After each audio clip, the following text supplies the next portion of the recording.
Can we talk about my boy Don and how he has a really good punch? The man knocked the hell out of Norman and Ray. I think Ray took the hardest hit. I mean, let's look at the scene real quick. When you see Norman get hit, he obviously has no idea what's about to happen. He's walking up to Don, and Don's just laughing and all that, and he just gets decked, and Norman just falls completely down. And then all of a sudden, Ray's coming up slowly and all that, and then Don hits him, and you see Ray literally, start to float. The man got hit so hard, his legs came off the ground, and he flew backwards onto the ground. It's just like, holy crap, Don, you're definitely not a weakling by any means. I mean, whoa. But, okay, so let's talk about Don for a second, because he is one of the critical pieces to this episode of The Promised Neverland. Now, if we backtrack to the conclusion of last week's episode, it made probably many anime-onlys assume that Don was very impulsive, someone that wasn't very smart, and someone that was going to get everybody killed. And I think everybody walking into this episode not knowing what was going to happen was probably very scared for Gilda, Don, Emma, Norman, and Ray's life, because if someone walks in that is technically not allied with them, for instance, sister or mama, then their life is in danger, pretty much forfeit at that moment. So, obviously, Don doing what he did last week, it was scary, because one wrong move, everything would have came undone. Everything that they've hoped to build up and what Ray has hoped to build up for years would have came undone in just a single 5 minutes to 10 minutes. And so it's understandable why Ray in some ways was angry and why he confronted Don like he did, because even though Ray, he has had to sit and watch his brothers, his sisters,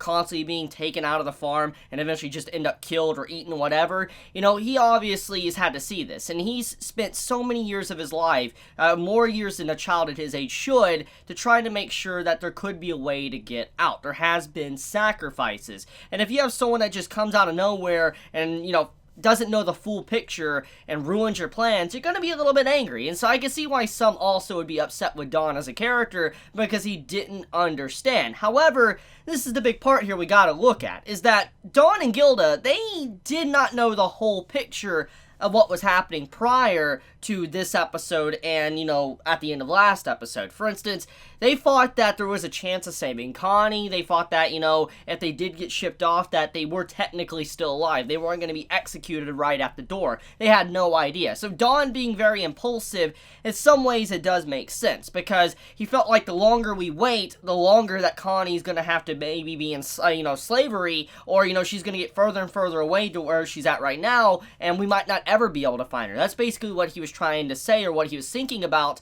in this episode. So him being a little bit impulsive is because of what Norman and Ray did. The way they lied, and the way Emma lied as well, it was not something that benefited them in the long term. Because, think about it like this, let's just hypothetically say that Don and Gilda never found out, okay? They never found out that there was demons out there. They never found out kind of the whole truth of what happens to, the children. They didn't know until they got over the wall. Well, that's the thing. Soon as they try to get over the wall, they're going to instantly have to know that there is some monstrous-like creatures out there. They need to be filled in, and that's going to cause a lot of problems. You don't want people questioning, what's going on when they're getting over the wall. You need to have everybody on the same page. If everybody's on different pages of the playbook, they're going to be like, okay, so they're going to have to stop and think about this while they're being chased down. They're trying to do a prison break, and so they need to all be as one single unit trying to escape, and if they're thinking different things on what's probably out there, what's going on, then it's not going to work out. The whole entire plan is going to be scrapped. It's going to fail. Nobody's going to be able to get out. Everybody could potentially die. So it was Norman and Emma and Ray's mistake for allowing this lie to happen in the first place. Now we know why in some ways Ray was fine with it, because we know he doesn't really care about anyone else getting out besides Emma and Norman. And that's what he's made very clear in the last episode. That's what he wants. And I do like in this episode, it's implied once again by Norman himself that Ray really does care about Norman and Emma a lot. Both of them. And he's been planning for a long time to get them out of here. Once again, key word there, both of them. It's like Ray's not counting himself into the bigger picture. That's something you can look at while watching this episode. But okay, stopping there for a second, let's talk about Phil. Phil is a very interesting character. When you look at this episode, you notice Phil is in critical parts. Every time something's going on, either tension or information starting to come in, Phil is kind of around it. I mean, let's look at the beginning. Dawn and Gilda were pretty much caught almost with their pants down. Like, they were about to get killed in that moment if Isabella or Krone was to walk in. But thankfully, Phil was the one to walk in, got them scared, nervous, whatever, and they got out of the room. So if Phil didn't walk in, it would have been a very different story. And then on top of that, Phil was the one that discovered the Morse code. Emma also revealed that in this episode, that Phil was the one that discovered it in a book, and that is the reason why they even know about William Minerva in the first place. So when you look at this, Phil is a very shady character. He's always been in every single part since the very beginning of the story. He's been in a place to where he knows too much. He is a young kid. I think he's around the age of 4, and he is very, very smart. A genius. You could say if he was to be around the same age as Emma, Norman, and Ray, he'd probably rival their intelligence. Maybe even be smarter than them because he's 4 and he's figuring out stuff that Emma and everybody else has not even figured out about. Like the books, Morse code. That's a pretty big thing. And it makes you wonder if Phil does know something. If he's working for Isabella, Sister Krone, is he his own side? Is he another spy? You're always wondering like what's happening here because he obviously knows way too much. And it makes you wonder even more, so if, let's say Phil is a spy, is he working for Isabella? Is he working for Sister Krone? Or is he someone that may have been planted to be working for William Minerva? You really don't know. Or is he just an innocent kid running upon things and he's just getting very, very lucky with his information? Who knows? But that is what this episode is trying to set, that there is something going on with Phil, and there is something more to his character. At least he's going to be very important as the series progresses. Now, speaking of William Minerva, William, he is a character introduced in this episode. We don't get to find out how he looks, who he really is, if it's a man or a woman, we really don't know. However, William Minerva is the name that is written on the books, the owner of the books that was sent to the library in this farm. And that is the reason how the Morse code was found, was that with the name William Minerva and the owl symbol, you have the Morse code completely wrapped around, which means that there is someone on the outside giving these books for people can read them and find out the message. Now, I do want to backtrack a second, make sure everybody's on the same page, because it wasn't really focused that well in the previous episodes.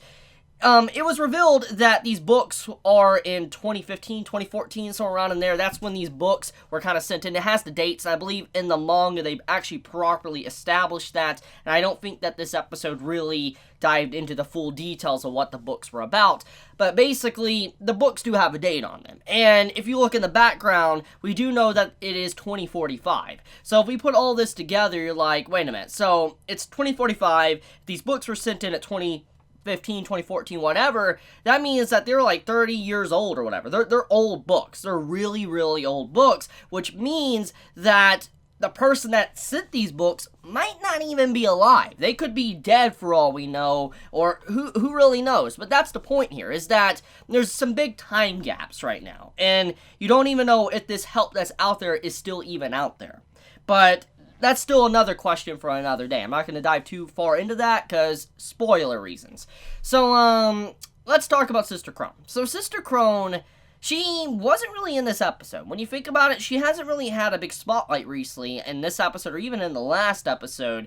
And it's good to see her finally back in the story because I think I made it very clear. She's one of my favorite characters of The Promised Neverland. I love the life to her character. I love just how she moves about in the anime. Her facial expressions are amazing. And so seeing her pop up is like, hey kids, you know, I heard you guys talking and all that, and let's make a deal. Let's join forces. And this is also a big question mark, because you don't really know whose side Sister Krone really is on, besides her own side, obviously. But you're wondering, if she does work with the kids, like joins forces with them, will she actually try to help them? Because we gotta look at the bigger picture here.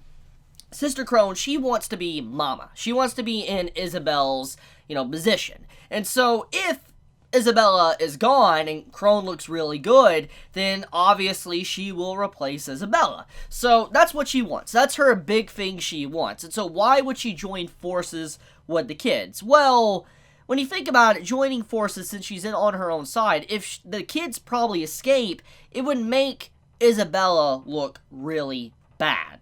And so that makes sense why she might want to help the kids. And so, yeah, that could be the reason why she wants to join forces. But Krone, though, she is a big question mark. You don't really know what she's going to do. She's like the mystery card or wild card playing a card game or something. You don't know what action she will take, which will always mix things up and make it kind of confusing or like, oh crap, so is she a good guy? Is she a bad guy? You know, you never really know in a given situation. She's like chaos itself.